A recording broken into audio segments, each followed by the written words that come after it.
Everyone, आप सभी का स्वागत है आपके अपने YouTube channel unique home tutor में। अपने आज के वीडियो में हम लोग पढ़ने वाले हैं राइबोसोम्स के बारे में, क्योंकि अपने पिछले वीडियो में हम लोग गोल्जी बॉडीज़ के बारे में पढ़े थे और हम लोग का जो टॉपिक स्टार्ट है वो हमारा क्या है, सेल है। और सेल के अंदर हम पढ़ रहे हैं सेल ऑर्गेनेल्स के बारे में। और सेल ऑर्गेनेल्स में हम किन किन को पढ़ चुके हैं, हम न्यूक्लियस के बारे में पढ़ चुके हैं, जो कि क्या सबसे बड़ा सेल ऑर्गेनेल ही है ना हमारे सेल का। दूसरा हमने क्या पढ़ा है, दूसरा हमने पढ़ा माइटोकॉन्ड्रिया के बारे में, जिसको हम क्या बोलते हैं, कोशिका का पावर हाउस बोलते हैं या power house of the cell बोलते हैं। तीसरा हमने पढ़ा एंडोप्लाज्मिक रेटिकुलम को। किसको पढ़ा, एंडोप्लाज्मिक रेटिकुलम को, जिसको हम लोग क्या बोलते हैं, कोशिका का कंकाल तंत्र यानी कि स्केलेटल सिस्टम ऑफ सेल। और फिर चौथा हमने पढ़ा था, जो हमारा लास्ट वीडियो था वो हमारा था गोल्जी बॉडी के ऊपर, जिसको हम लोग किस नाम से जानते हैं, traffic police of the cell, है ना। किसके नाम से जानते हैं, traffic police of the cell. और आज का जो हमारा टॉपिक है वो क्या है, राइबोसोम। इसको हम किस नाम से जानते हैं, प्रोटीन फैक्ट्री के नाम से जानते हैं। किसके नाम से जानते हैं, protein factory of the cell, यानी जो हमारे मतलब प्रोटीन का क्या करती है, निर्माण करती है। ठीक है, तो आइए समय को बिना बर्बाद किए हम लोग चलते हैं अपने आज के टॉपिक की ओर। तो आइए जानते हैं इसकी हिस्ट्री क्या है, क्योंकि उसके बारे में तो हम लोग बाद में पढ़ेंगे ही कि कैसे मतलब इस प्रोटीन का ये निर्माण करता है। तो आइए पहले इसकी हिस्ट्री के बारे में जान लें। तो जो राइबोसोम है, ठीक है, तो जो राइबोसोम की खोज की, जो एग्जाम में क्वेश्चन में पूछा गया है कि राइबोसोम की खोज किसने की थी, तो राइबोसोम वॉज डिस्कवर्ड बाय पैलाडे। किसके द्वारा, राइबोसोम वॉज डिस्कवर्ड बाय, यानी राइबोसोम की खोज पैलाडे के द्वारा। इसके द्वारा जॉर्ज ई पैलाडे, उनका पूरा नाम क्या था, जॉर्ज ई पैलाडे के द्वारा कब की गई थी, इन 1955। कब की गई थी, 1955 में की गई थी। ठीक है, किसमें की गई थी, तो एनिमल सेल में की गई थी। किसमें की गई थी, एनिमल सेल में।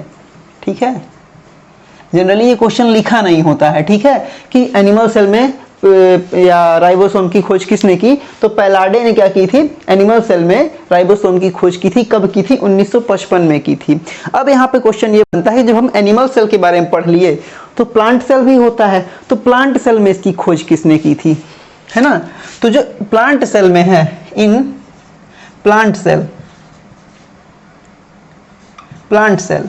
प्लांट सेल में जो हमारे राइबोसोम की खोज की थी वो की थी रॉबिन्सन और ब्राउन ने। किसने, रॉबिन्सन और ब्राउन ने की थी, रॉबिन्सन एंड ब्राउन नाम के वैज्ञानिकों ने की थी। कब की थी, 1953 में।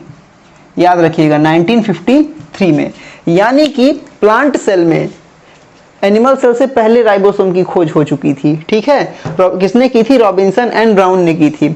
अब यहाँ पे देखिए क्वेश्चन पूछा जाता है कि राइबोसोम की खोज किसने की, पैलाडे ने की। हम लोग जनरली इसी तरह देते हैं, क्योंकि हम लोग ह्यूमन बीइंग्स हैं, तो हम लोग एनिमल के बारे में ज़्यादातर हम लोग पढ़ते हैं, तो इसलिए हम लोग क्या एनिमल के सोच करके मतलब दे देते हैं। यदि आपसे स्पेसिफिक रूप से पूछे कि प्लांट सेल में किसकी राइबोसोम्स की खोज किसने की थी, तो हम लोग देंगे प्लांट सेल में रॉबिन्सन एंड ब्राउन ने क्या राइबोसोम्स की खोज की थी। वहाँ पे आपको पैलाडे के साथ नहीं जाना है, वहाँ पे आपको जाना है रॉबिन्सन एंड ब्राउन के साथ। यदि केवल ये पूछे कि मतलब ना एनिमल सेल दे ना मतलब प्लांट सेल दे, और केवल पूछे कि राइबोसोम की खोज किसने की, तब हम जाएंगे पैलाडे के साथ। ठीक है, अब यदि मैं इसके नामकरण की बात करूं तो क्या नाम, इसका नामकरण पैलाडे ने किया है या रॉबिन्सन और ब्राउन ने किया है, तो इन दोनों ने इसका नाम नहीं दिया है। जो मतलब राइबोसोम टर्म है ये दिया गया है रिचर्ड बी रॉबर्ट्स के द्वारा। जो ये टर्म है राइबोसोम, लिख लीजिएगा, ribosome term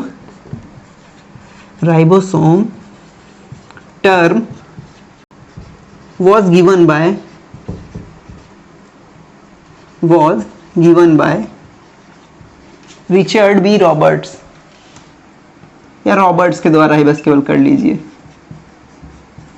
Richard B Roberts. किसके द्वारा, रिचर्ड बी रॉबर्ट्स के द्वारा ये टर्म दिया गया था राइबोसोम। ठीक है, याद रखिएगा। तो यहाँ तक क्या ये आपकी हिस्ट्री थी। अब यहाँ से रिलेटेड एक क्वेश्चन पूछा गया था कि प्रयोगशाला में सर्वप्रथम राइबोसोम्स का संश्लेषण किसने किया, है ना। प्रयोगशाला में सर्वप्रथम राइबोसोम का सिंथेसिस किसने किया, तो नोमुरा नाम के, किसने, नोमुरा ने।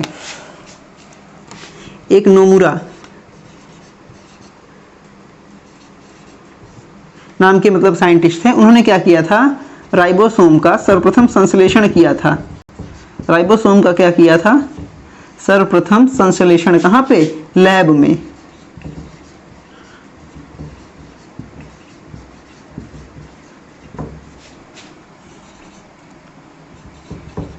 कहाँ? प्रयोगशाला में। याद रखिएगा, ये क्वेश्चन पूछा जा चुका है कि राइबोसोम का सर्वप्रथम संश्लेषण किसने किया था? तो नोमुरा ने किया था।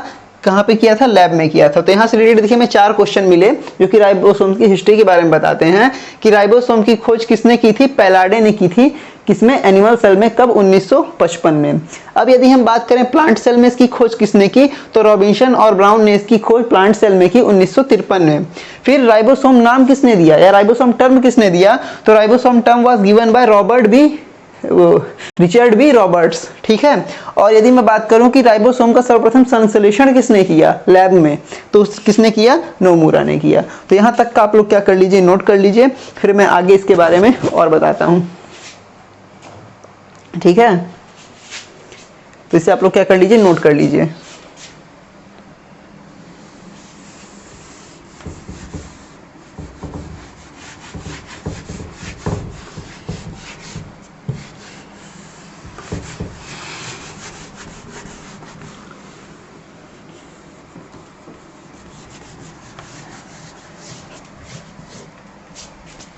अब ये हुआ क्या इसके नामकरण के बारे में। अब देखिए इसको हम किस किस नाम से जानते हैं या एग्जाम में क्वेश्चन किस किस टाइप से बन सकता है। तो देखिए पैलाडे ने इसका नामकरण किया था, इसलिए इसको हम पैलाडे पार्टिकल के नाम से भी जानते हैं, है ना। इसके अदर नेम करके मैं लिखे दे रहा हूं, अदर नेम। ठीक है, इसके अदर नेम क्या है?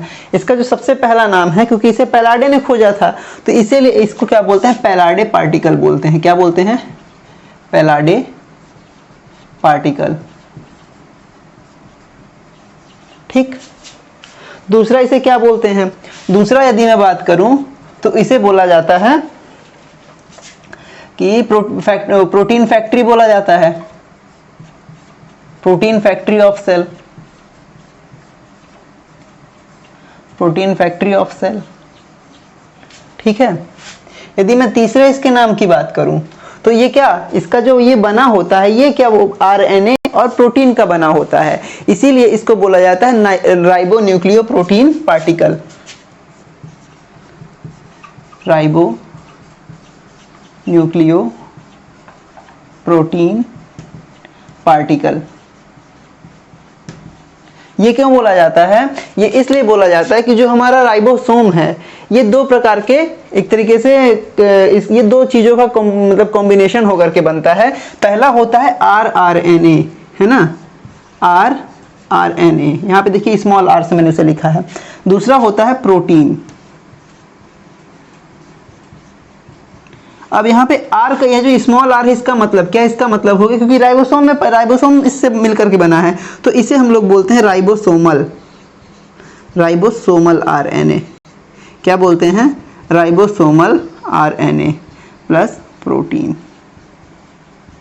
जो हमारा राइबोसोम है वो किससे मिलकर बना है? आरएनए और किससे? प्रोटीन से मिलकर के बना है।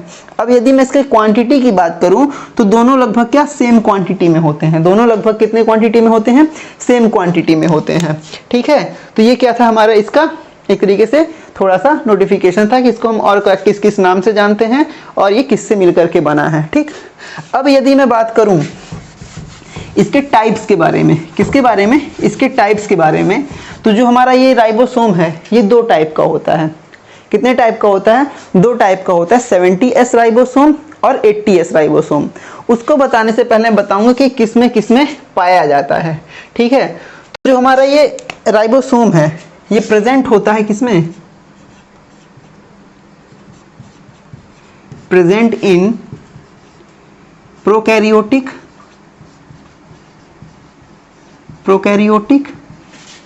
Cell and eukaryotic cell. Eukaryotic cell. अभी तक हम लोगों ने क्या देखा था? हम लोग जो पढ़ रहे थे, जैसे हम लोगों ने पढ़ा था किसके बारे में? न्यूक्लियस के बारे में। दूसरा हम लोगों ने पढ़ा था एंडोप्लाज्मिक रेटिकुलम के बारे में, हमने गोल्जी बॉडीज के बारे में पढ़ा और माइटोकॉन्ड्रिया के बारे में पढ़ा। अभी तक हमने जितने ऑर्गेनल्स पढ़े वो सारे क्या थे, डबल मेम्ब्रेन थे, यानी कि विकसित थे। लेकिन जो हमारा ये राइबोसोम है, ये मेम्ब्रेन इसमें नहीं है, ठीक है। इसमें ये क्या फ्री रहता है, इसमें कोई भी झिल्ली नहीं पाई जाती है। इसीलिए किसमें, प्रोकैरियोटिक और यूकैरियोटिक सेल दोनों में पाया जाता है, ठीक। क्योंकि हम लोगों ने पढ़ा था जितने भी अविकसित हैं, है ना, जितने भी अविकसित सेल ऑर्गेनल्स हैं वो हमारे यूकैरियोटिक सेल में, सॉरी प्रोकैरियोटिक सेल में पाए जाते हैं सारे, जितने भी अविकसित हैं। और जितने विकसित हैं और अविकसित हैं वो दोनों किसमें पाए जाते हैं, हमारे यूकैरियोटिक सेल में पाए जाते हैं। कुछ अपवाद में उनको मैं आगे बताऊंगा। तो यानी जो हमारा ये पहला ऑर्गेनल जो हम पढ़ रहे हैं राइबोसोम, राइबोसोम हमारे किसमें, प्रोकैरियोटिक सेल में भी पाया जाता है और यूकैरियोटिक सेल में भी पाया जाता है। अब प्रोकैरियोटिक सेल में पाया जा रहा है, यानी प्रोकैरियोटिक सेल में मैंने आपको कुछ दिए थे। प्रोकैरियोटिक सेल में कौन कौन आ जाता है, प्रोकैरियोटिक सेल में आ जाता है बैक्टीरिया यानी जीवाणु। दूसरे हमारे क्या आ जाते हैं, ब्लू ग्रीन एल्गी, नील हरी शैवाल, ठीक है। और तीसरा जो हमारा क्या है, आरबीसी में बताया था, या वायरस आप लोग जान लीजिए। आरबीसी में वैसे ये नहीं पाया जाता है, ठीक है, वायरस। इनमें कौन पाए जाते हैं, इनमें हमारे क्या प्रोकैरियोटिक सेल्स हैं ये, और इनमें हमारा क्या आरएनए पाया जाता, सॉरी राइबोसोम्स पाया जाता है। अब कौन से टाइप का राइबोसोम पाया जाता है इसमें, तो इसमें पाया जाता है हमारा 70S टाइप का राइबोसोम। किस टाइप का, 70S टाइप का राइबोसोम। अब यहाँ पे हम लोग अधिकतर कंफ्यूज रहते हैं, है ना, क्योंकि मैं खुद एक मैथ बैकग्राउंड से हूँ। तो अभी तक मतलब जब तक मैंने पढ़ा नहीं था तब तक मुझे इस एस का मतलब नहीं मालूम था कि ये एस आखिरकार है क्या, है ना। ये क्या है, एक यूनिट है। ये जो एस है ये एक यूनिट है जो किसने दी थी, स्वेडबर्ग ने दी थी। किसने दी थी, स्वेडबर्ग नाम के साइंटिस्ट ने दी थी। इसकी माप करने के लिए किसने दी थी, स्वेडबर्ग ने दी थी। इसीलिए इसको हमने इसके नाम पर मतलब क्या, इस सिंबल को दे दिया गया है, जिसे हम कैपिटल एस से डिनोट करते हैं। ये क्या है, स्वेडबर्ग यूनिट है। ये कोई एसआई या इंटरनेशनल यूनिट, एसआई मतलब यूनिट नहीं है।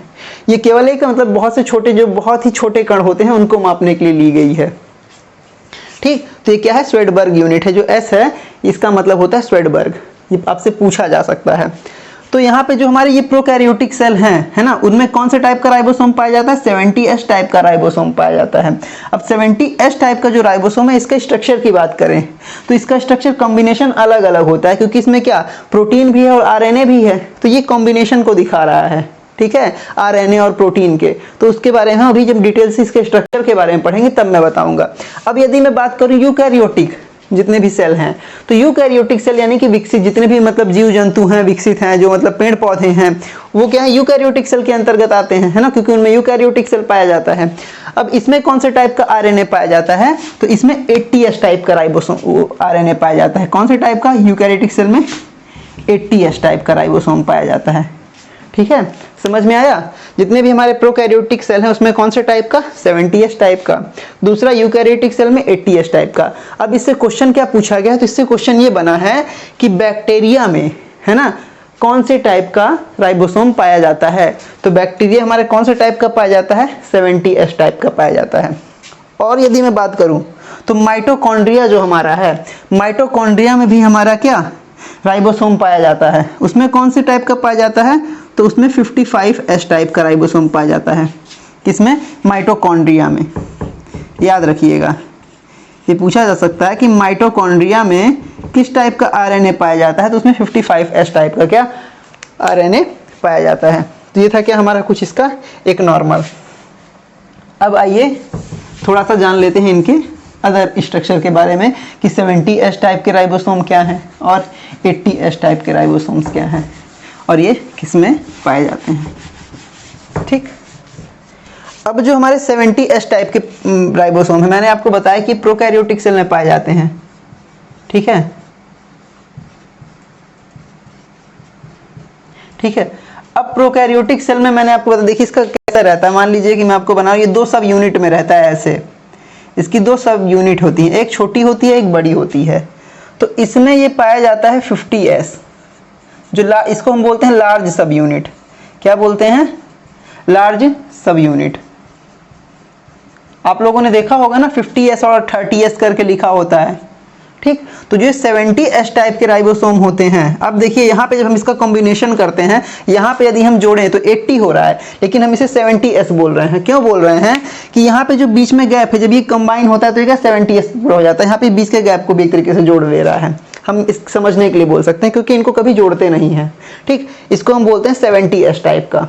ठीक, अब जो है ये जो नीचे वाला छोटा वाला इसका जो स्मॉल सब यूनिट होता है, स्मॉल सब यूनिट किसने 30S। ठीक है, स्मॉल सब यूनिट, क्योंकि इसमें 2 यूनिट से मिलकर के बना है। एक को हम बोलते हैं लार्ज, एक को बोलते हैं स्मॉल। जैसे देखो मैंने यहाँ पे बना रखा है, ये हमारा लार्ज सब यूनिट है जो बड़ा सा है, और दूसरा हमारा क्या है, स्मॉल सब यूनिट। अभी यहीं पे मैं दिखाऊंगा कि प्रोटीन संश्लेषण यहाँ पे कैसे होता है। अभी मैं केवल आपको इसके स्ट्रक्चर के बारे में बता रहा हूँ। तो जो प्रोकैरियोटिक सेल होते हैं, यदि उसमें से क्वेश्चन पूछे कि प्रोकैरियोटिक सेल के लार्ज सब यूनिट में कौन से टाइप का राइबोसोम होता है, तो उसमें 50S टाइप का राइबोसोम होता है। ठीक, यदि दूसरी हम बात करें कि प्रोकैरियोटिक सेल के स्मॉल सब यूनिट में कौन से टाइप का RNA पाया जाता है, तो 30S टाइप का पाया जाता है। अब यदि मैं बात करूं यहाँ पे क्या, यूकैरियोटिक,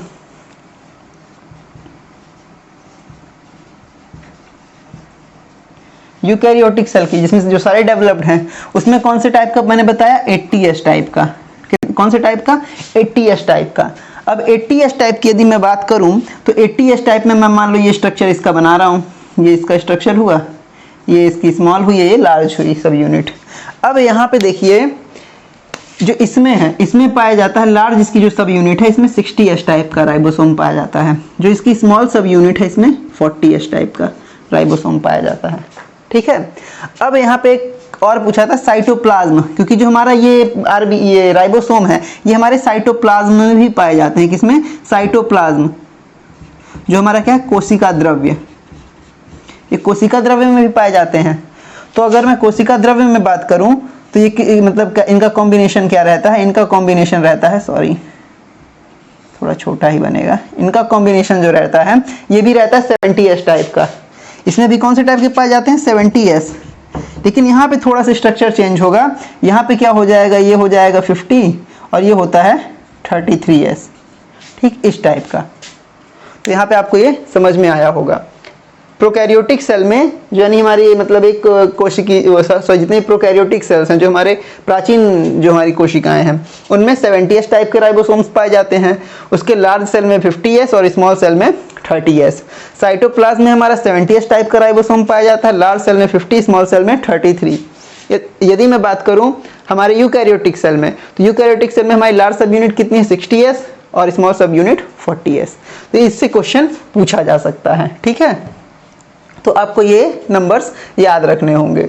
अभी तक हालांकि पूछा नहीं गया, लेकिन आगे पूछ सकता है कि क्वेश्चन कहाँ से आयोग हमारा बना ले, क्योंकि अब वो वाले क्वेश्चन तो देगा नहीं किसकी खोज किसने की, क्योंकि ये क्वेश्चन कई बार पूछा जा चुका है। तो मतलब कुछ ना कुछ चेंजेस होते रहते हैं। ठीक, तो ये हमारा क्या था, इसके स्ट्रक्चर के बारे में था। अब आइए हम लोग जान लेते हैं इसके फंक्शन के बारे में, कि इसका फंक्शन क्या है।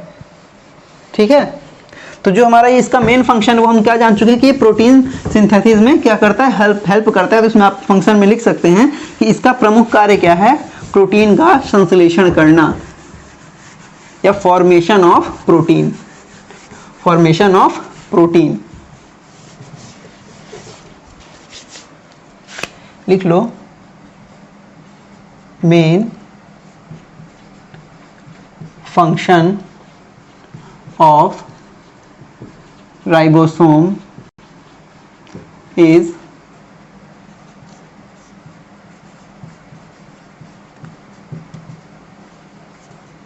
प्रोटीन, यानी प्रोटीन का संश्लेषण करना।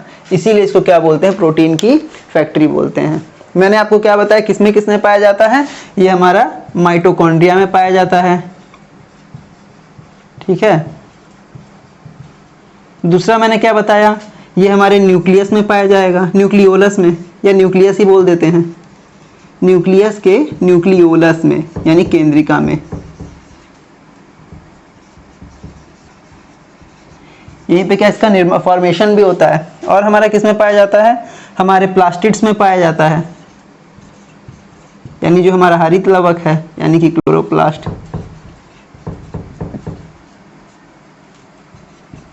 ये क्वेश्चन पूछा जा चुका है कि निम्नलिखित में से किसमें राइबोसोम पाया जाता है। तो यदि इनमें से कोई सा भी एक ऑप्शन में होगा तो आपको उसमें क्या करके आना है, टिक करके आना है। हमारे किसमें पाया जाता है, माइटोकॉन्ड्रिया में पाया जाता है। किसमें पाया जाता है, न्यूक्लियस के न्यूक्लियोलस में पाया जाता है, मतलब केंद्रक के केंद्रिका। केंद्रक के अंदर हमने पढ़ा था ना केंद्रिका होती है, तो केंद्रक के अंदर पाया जाता है। फिर तीसरा प्लास्टिड्स यानी जो हमारे हरित लवक होते हैं, क्लोरोप्लास्ट यानी उनके अंदर पाया जाता है। और किसमें पाया जाता है, हमारे साइटोप्लाज्म में पाया जाता है। साइटोप्लाज्म में पाया जाता है यानी हमारे कोशिका द्रव्य में पाया जाता है। कोशिका द्रव्य में कैसा पाया जाता है, फ्री अवस्था में पाया जाता है। कैसे में, फ्री मतलब तैरता रहता है। यदि मैं आपको बताऊं, जैसे ये मेरा एक सेल हो गया, ठीक है। अब सेल के अंदर ये हमारा क्या है, ये हमारा माइटोकॉन्ड्रिया हो गया, ठीक। ये हमारा क्या हो गया, हमारा केंद्रक हो गया, न्यूक्लियस हो गया। इसके अगल बगल ये क्या संरचना बनी हुई है, ये इस टाइप की। ये हमारा क्या हो गया, एंडोप्लाज्मिक रेटिकुलम हो गया। और फिर यहीं से क्या, ये जो हमारा ये क्या है, ये हमारे गोल्जी बॉडीज हो गई। अब यहाँ पे क्या, ये जो डॉट डॉट स्ट्रक्चर टाइप में दिख रहा है, यहाँ पे ये छोटे छोटे छोटे छोटे, ये हमारे क्या है, राइबोसोम्स हैं। ये हमारे क्या है, राइबोसोम्स हैं। माइटोकॉन्ड्रिया बहुत ढेर सारे हो सकते हैं लेकिन गोल्जी बॉडी एक ही होता है, ठीक। तो यहाँ पे जो आपको स्ट्रक्चर दिख रहा है डॉट डॉट टाइप का, ये हमारे क्या है, राइबोसोम्स हैं। मतलब ये जो हमारे कोशिका द्रव्य में, क्योंकि सेल के अंदर क्या एक द्रव्य भरा होता है जिसको हम कोशिका द्रव्य बोलते हैं, उसमें ये प्रचुर मात्रा में कण की तरह, है ना, ये कण की तरह पाए जाते हैं। कुछ वैज्ञानिक क्या इसे मतलब सेल ऑर्गेनल नहीं मानते हैं, इसको क्या बोलते हैं कि ये एक कण है केवल, ठीक। और कुछ इसे क्या सेल ऑर्गेनल बोलते हैं। तो इसीलिए हम लोग राइबोसोम्स को क्या बोलते हैं। यदि पूछा जाए कि सबसे छोटा सेल ऑर्गेनल कौन सा है, सबसे छोटा कोशिकांग कौन सा है, तो हमारा राइबोसोम क्या है, सबसे छोटा कोशिकांग होता है। और सबसे बड़ा कोशिकांग सेल का क्या होता है, हमारा न्यूक्लियस होता है यानी हमारा केंद्रक होता है। तो हमने क्या, ये हम पढ़ रहे थे साइटोप्लाज्म में कैसा पाया जाता है, फ्री अवस्था में पाया जाता है, कि मतलब इधर उधर तैरता रहता है, ठीक। ये हमारा क्या था, इसका स्ट्रक्चर था। अब आइए हम लोग जान लेते हैं कि इसे प्रोटीन की फैक्ट्री बोला क्यों जाता है, आखिरकार प्रोटीन का संश्लेषण होता कैसे है इसमें। तो आइए इस फिगर के माध्यम से समझते हैं। तो देखिए क्या होता है कि हमारे मतलब शरीर में प्रोटीन, हमारे शरीर को प्रोटीन की जरूरत होती है और हमारे शरीर में ढेर सारे एंजाइम्स होते हैं, बहुत ढेर सारे मतलब केमिकल्स हैं हमारे शरीर में। तो होता क्या है कि जो ये हमारा मैसेंजर आरएनए है, कौन, जो हमारा ये मैसेंजर आरएनए है, mRNA, ठीक है। ये mRNA जेनेटिक मटेरियल, जो हमारे न्यूक्लियस में जेनेटिक मटेरियल होता है ना, क्रोमैटिन मतलब क्या, जेनेटिक मटेरियल डीएनए लेकर के चलता है। तो जो ये मैसेंजर आरएनए है, यही क्या करता है, ये अपने इसमें कोड लेकर के आता है ना। ये देखो लेकर के कोड फॉर्मेशन में लेकर के आ रहा है, mRNA की ट्यूब दिख रही है ना।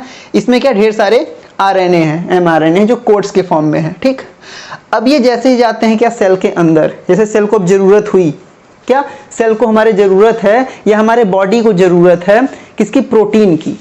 तो वहां पे मतलब क्या अधिकता हो जाती है किसकी, मैग्नीशियम आयन की। किसकी, मैग्नीशियम आयन की, सेल के अंदर ये मैग्नीशियम आयन की, या इसको हम इस तरीके से भी लिख सकते हैं, ठीक। इसकी अधिकता होने लगती है। तो अब पता चल जाता है हमारे सेल को कि अब प्रोटीन की जरूरत है, क्योंकि हर समय पे ये प्रोटीन का निर्माण नहीं करता राइबोसोम, कुछ निश्चित समय पर ही करता है। कब करता है, जैसे ही मैग्नीशियम आयन का कॉन्सेंट्रेशन ज्यादा होगा। तो जो आपको ये दिख रहा है, इन दोनों के बीच में एक गैप दिख रहा है। जैसे मैं ये बना रहा था स्ट्रक्चर, जब मैंने ये स्ट्रक्चर बनाया था तो बीच में मैं हल्का गैप दे रहा हूं, ठीक। जो राइबोसोम है इसी तरह मतलब तैरते रहते हैं, इसी तरह मतलब पड़े रहते हैं कोशिका द्रव्य में या इधर उधर, ठीक। तो होता क्या है, जैसे ही मैग्नीशियम आयन आता है तो इनका कॉन्सेंट्रेशन बढ़ता है और ये एक दूसरे के पास आते हैं। क्या होते हैं, एक दूसरे के पास आते हैं।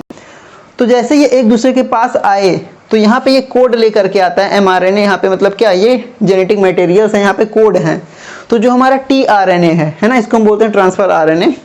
ये tRNA क्या करता है, इनको पढ़ता है, ठीक। अब इनके पढ़ने के बाद इनके कोड को समझता है और देखता है कि जो हमारे ये मतलब हैं, ये हमारा आरएनए है, ये किस अमीनो एसिड को चाहता है, क्योंकि जो हमारी प्रोटीन की सबसे छोटी इकाई है वो क्या है, अमीनो एसिड। क्योंकि जब हम डाइजेस्टिव सिस्टम पढ़ेंगे तो उसमें हम पढ़ेंगे जैसे हम प्रोटीन खाते हैं तो उसका लास्ट उत्पाद हमें क्या मिलता है, अमीनो एसिड मिलता है। पहले प्रोटीन हम खाते हैं, प्रोटीन किस में टूटता है, पॉलीपेप्टाइड्स में टूटता है ना। अब पॉलीपेप्टाइड जब छोटी आंत में हमारे पहुंचते हैं तो वो किस फॉर्म में टूट जाते हैं, अमीनो एसिड के फॉर्म में हमारे सेल के द्वारा जो विलाई होती है उसके द्वारा क्या अवशोषित कर लिए जाते हैं। मैं इसको डिटेल में अच्छे से पढ़ाऊंगा जब हम पढ़ेंगे डाइजेस्टिव सिस्टम के बारे में। तो यहाँ पे क्या हुआ, तो ये टीआरएनए जो है इनको ये जरूरत करता है कि जितने भी यहाँ पे आरएनए हैं उनको क्या जरूरत होती है, हर एक जैसे हमारा क्या जो लीवर हो गया, ठीक है, उसमें जो एंजाइम्स हैं उन वो अलग अलग चीज, उसमें अलग एंजाइम है, अलग एंजाइम अलग चीज़ों को मतलब वो सिक्रेट करता है ना। जितने भी एंजाइम्स हैं वो भी सारे हमारे किससे मिलकर के बने हैं, प्रोटीन से मिलकर के बने होते हैं। तो प्रत्येक प्रोटीन जो होता है वो आरएनए वो एक अलग अमीनो एसिड के लिए होता है, एक स्पेसिफिक अमीनो एसिड एक अलग सेल के लिए होता है।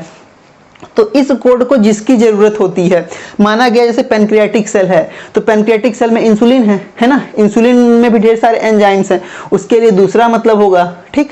और जैसे लीवर में है उसके लिए दूसरा होगा, थायराइड ग्लैंड में ढेर सारे मतलब पाए जाते हैं उसके लिए दूसरा एंजाइम की जरूरत होगी। तो मतलब उसके दूसरे टाइप का प्रोटीन बनेगा, ठीक। तो जो टीआरएनए इसको क्या करता है, पढ़ता है कि किस टाइप के अमीनो एसिड की इसकी जरूरत है। देखो मैंने अमीनो एसिड यहाँ पे देखिए अमीनो एसिड की चेन बनाई है, अलग अलग टाइप के मैंने कलर करके बनाया इसीलिए। तो ये क्या करता है, इसको पढ़ता है और जा करके उस टाइप के अमीनो एसिड को ले आकर के क्या करता है, यहाँ पे कंटेन करता है, ठीक। उस टाइप के उसको ले करके आता है जिसकी भी जरूरत होती है एंजाइम को। अब ये दोनों यहाँ पे क्या करते हैं, मिक्सअप करते हैं। यहाँ पे 3 सेल पाए जाते हैं, 3 मतलब यहाँ पे क्या ब्रैकेट होते हैं ए, पी और ई। उनमें क्या होता है, ये अटैच होते हैं और जैसे अटैच होते हैं फिर ये ट्रांसफर होते जाते हैं और एक चैन का निर्माण करते हैं, ठीक। तो ये देखो जैसे यहाँ से आया, इसने पढ़ा, एक चैन में यहाँ पे बना, फिर दूसरा आएगा, दूसरे को कोड करेगा, दूसरे को देगा, दूसरा बनेगा, तीसरा बनेगा, चौथा बनेगा, इसी तरह क्या एक चैन का निर्माण कर लेते हैं। ये अमीनो एसिड की चैन बन जाती है। इसको हम लोग क्या बोलते हैं, पॉलीपेप्टाइड्स बोलते हैं। क्या बोलते हैं, पॉलीपेप्टाइड्स बोलते हैं, ठीक। और ये चैन ही क्या, ये प्रोटीन का निर्माण हो रहा है। ये देखो जैसे ये चैन मतलब कंबाइन हो जाती है तो क्या ये प्रोटीन का निर्माण करती है, क्योंकि पॉलीपेप्टाइड बन गया और पॉलीपेप्टाइड से हमारे क्या है, प्रोटीन बन जाते हैं बाद में। तो इसी तरीके से क्या होता है, इसका निर्माण होता है। मैसेंजर आरएनए के थ्रू कोड्स आते हैं। टीआरएनए क्या करता है, कोड को पढ़ता है और इसको किस चीज की जरूरत है उसे ले आकर के सेल से यहाँ पे देता है। और जैसे ही देता है तो क्या वो अमीनो एसिड का निर्माण होता जाता है। और अमीनो एसिड जैसे बना, ये प्रोटीन की सबसे छोटी इकाई है, जैसे अमीनो एसिड आपस में क्या जुड़ते जाते हैं और एक चैन का निर्माण कर लेते हैं, जिसको हम क्या बोलते हैं, पॉलीपेप्टाइड चैन बोलते हैं। और वही चैन क्या करती है, हमारे प्रोटीन का निर्माण करती है, मतलब यानी प्रोटीन का निर्माण हमारा हो गया। तो इस प्रकार क्या होता है, हमारे प्रोटीन का निर्माण होता है। अब यहाँ से देखो क्वेश्चन क्या बनेगा, ये सब भूल जाओ, टीआरएनए, एमआरएनए है ना, कौन सा आरएनए क्या है। यहाँ पे हमको बस ये समझना है कि इसकी 2 सब यूनिट है, पहली है स्मॉल सब यूनिट, दूसरी है लार्ज सब यूनिट, ठीक है। अब यहाँ पे एमआरएनए में क्या कोड होते हैं, टीआरएनए क्या करता है, उनको पढ़ता है और बाहर से जो चीज़ों की जरूरत होती है उनको ले आकर लेता है। और इस तरीके से हमारे किसका निर्माण होता है, प्रोटीन का। यानी प्रोटीन संश्लेषण का काम कौन करता है, हमारा राइबोसोम करता है, ठीक। अब इससे क्वेश्चन ये पूछेगा कि एमआरएनए अटैच किससे होता है, ठीक है। तो जो हमारी स्मॉल सब यूनिट है उससे हमारा एमआरएनए क्या होता है, अटैच होता है, ठीक। दूसरा क्वेश्चन क्या बनेगा कि प्रोटीन संश्लेषण, जब हमारा प्रोटीन का निर्माण होता है उसमें कौन से आयन की जरूरत होती है, तो मैग्नीशियम आयन की जरूरत होती है। किसकी जरूरत होती है, मैग्नीशियम आयन की जरूरत होती है। अब यहाँ पे यानी ये क्वेश्चन पूछेगा कि राइबोसोम्स के दोनों सब यूनिट को जोड़ने के लिए किस आयन की जरूरत है, मैग्नीशियम आयन के। मैग्नीशियम आयन किसमें सहायक होता है, हमारे प्रोटीन के निर्माण में सहायक होता है। यदि मैग्नीशियम आयन नहीं होगा तो ये क्या दूर दूर रहेंगे, जैसे मैग्नीशियम आयन थोड़ा सा मतलब आएगा, कॉन्सेंट्रेशन उसका होगा तो क्या होगा, एक स्थिति बनेगी साम्यावस्था, तो क्या प्रोटीन का निर्माण मतलब चालू हो जाएगा। अब यहाँ पे पूछा जाता है पॉलीराइबोसोम्स का निर्माण कब होता है, ठीक। तो ये देखो, ये क्या राइबोसोम्स ही थे ना, इकट्ठा हो रहे हैं अमीनो एसिड की चैन में, ठीक है। तो ये देखो, ये पॉलीराइबोसोम्स हैं। तो ये जब पॉलीराइबोसोम्स या पॉलीसोम्स का निर्माण कब होता है? प्रोटीन संश्लेषण के समय में। ये चैन कब इकट्ठा हो रही है? जब राइबोसोम इकट्ठा जुड़ जाएं, है ना। राइबोसोम, बहुत ढेर सारे राइबोसोम मिल करके क्या संरचना का निर्माण करते हैं, तो उसी को हम बोलते हैं पॉलीराइबोसोम। उसका निर्माण कब होता है? जब प्रोटीन संश्लेषण की प्रक्रिया चालू हो जाती है, उसी दौरान हमारे क्या पॉलीराइबोसोम्स का निर्माण होता है। ये क्वेश्चन पूछा गया है कि पॉलीराइबोसोम्स का निर्माण कब होता है? तो प्रोटीन संश्लेषण के समय में होता है। पॉलीराइबोसोम्स हैं क्या? पॉलीराइबोसोम्स हैं जो बहुत ढेर सारे राइबोसोम्स मिल करके क्या एक संरचना का निर्माण करते हैं, जिसको हम पॉलीराइबोसोम्स बोलते हैं। ठीक है, तो यहाँ तक आपको क्या होगा, समझ में आया होगा। तो आइए हम लोग अपनी जल्दी से मेन टॉपिक को जल्दी से दोहरा लें कि हम लोगों ने क्या क्या पढ़ा। हमने पहले जाना कि इसकी खोज किसने की, तो इसकी खोज किसने की थी? पैलाडे ने की थी। दूसरा, प्लांट सेल में किसने की थी? तो प्लांट सेल में रॉबिन्सन और ब्राउन ने की थी। इसका नामकरण किसने दिया? तो रिचर्ड रॉबर्ट्स ने दिया। ठीक है, और हमने क्या जाना, इसको क्या बोला जाता है? प्रोटीन की फैक्ट्री बोला जाता है। और ये प्रोटीन का राइबोसोम्स के 2 सब यूनिट कब जुड़ते हैं? जब मैग्नीशियम आयन की अधिकता होती है। कौन कौन से सब यूनिट होते हैं? एक लार्ज सब यूनिट होता है, एक स्मॉल सब यूनिट होता है। प्रोकैरियोटिक सेल में कौन से टाइप का पाया जाता है? 70S टाइप का। और हमारे यूकैरियोटिक सेल में 80S टाइप का पाया जाता है। ठीक, और ये किस किस में पाया जाता है? तो हमारे माइटोकॉन्ड्रिया में पाया जाता है, क्लोरोप्लास्ट में पाया जाता है, हमारे प्लास्टिड में पाया जाता है, और हमारे साइटोप्लाज्म में पाया जाता है। ठीक है, और ये इसका फॉर्मेशन कहाँ पे होता है? तो इसका फॉर्मेशन हमारे न्यूक्लियस में होता है। तो ये था हमारा आज का टॉपिक। आपको हमारा आज का टॉपिक कैसे लगा? एक बार वीडियो को मतलब जरूर कमेंट बॉक्स में जरूर बताइएगा, और वीडियो को ज़्यादा से ज़्यादा शेयर करिए, लाइक करिए और सब्सक्राइब करिए। Thank you.